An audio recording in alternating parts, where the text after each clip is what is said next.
All right, let's jump right in. We're going to talk about two words you hear all the time: character and personality.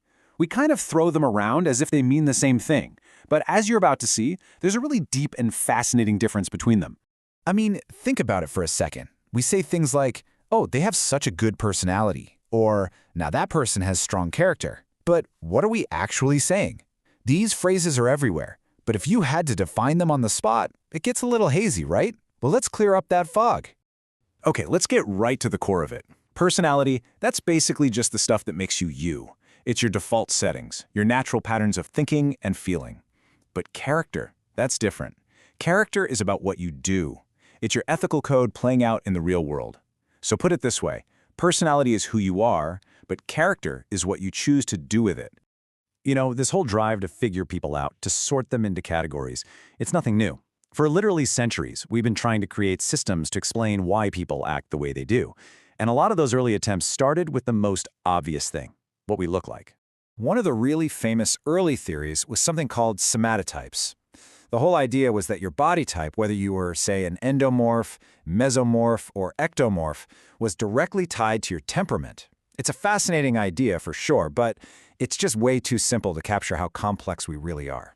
And if we go back even further, you've got the ancient Greeks and their theory of the four humors. They believed your personality was all about the balance of fluids in your body. So, if you had a lot of blood, you were cheerful or sanguine. It's a huge part of medical history, but obviously we've moved on a bit from there. And this quote just hits the nail on the head, doesn't it? Trying to shove people into these neat little boxes is always going to fall short. We're just too complicated for that. And that's exactly why the modern approach is so different. It focuses on the fundamental building blocks instead.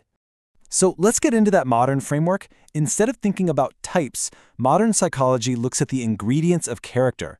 It's less about sorting people and more like trying to understand the unique recipe that makes up each individual.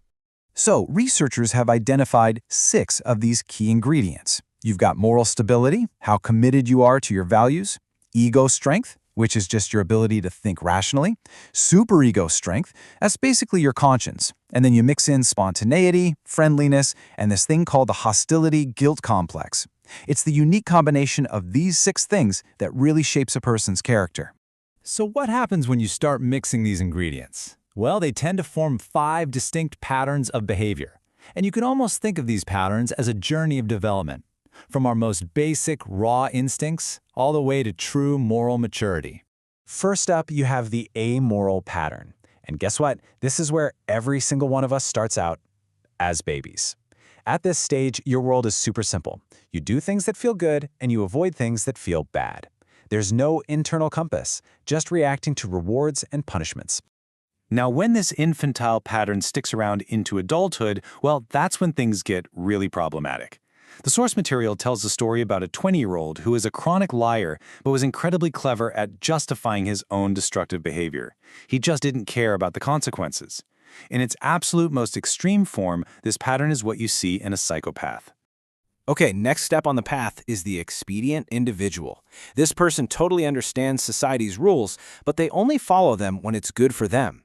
They're basically driven by one simple question: what's in it for me? For the expedient person, having a reputation for being honest, that's not a moral principle. It's just good business. It's a tool to get ahead. But you better believe, if they think they can lie or cheat and get away with it to gain an advantage, they will. Their actions aren't guided by ideals. Pattern number 3 is the conformer. Now, this person has internalized the rules of their group, but their main motivation is still external. It's all about avoiding shame and getting approval. They do the right thing because that's what everyone else is doing, and they don't want to get called out. There's a great case study in the source about a girl named Vina. As a kid, everyone praised her for always following the rules. But when she got older, that same inflexibility started to look really immature. A conformer is someone who sticks to the rules so rigidly, they might refuse to break one even if it's obviously the right thing to do for the people involved. All right, moving up the ladder, we get to the irrational conscientious pattern.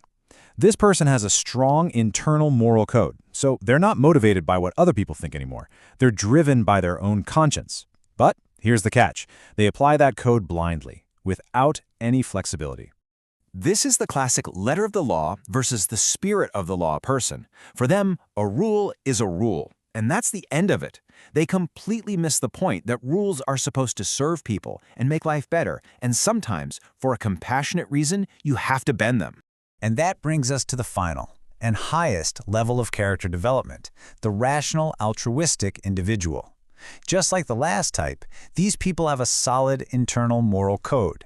But, and this is the game changer, they apply it with reason, flexibility, and compassion. This is the person who gets it.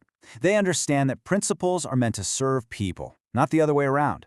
They're honest and loyal, not because a rulebook told them to be, but because they genuinely believe that behavior helps everyone. They have firm principles, but they're flexible enough to always do what's best for the people in any given situation. So when you lay all 5 patterns out like this, you can really see the progression, can't you? The motivation starts out as totally external, rewards and punishments. And it slowly moves inward until it becomes a rational, thoughtful concern for the well-being of yourself and others. It's a journey from just reacting to your world to actively choosing how you want to live in it. So yeah, this whole framework gives us a pretty powerful way to look at why we do what we do. It maps out this path from impulsive reaction to rational, thoughtful action, which really just leaves us with one big question to ask ourselves. When you really look at your own choices and what drives you, where do your actions put you on that path?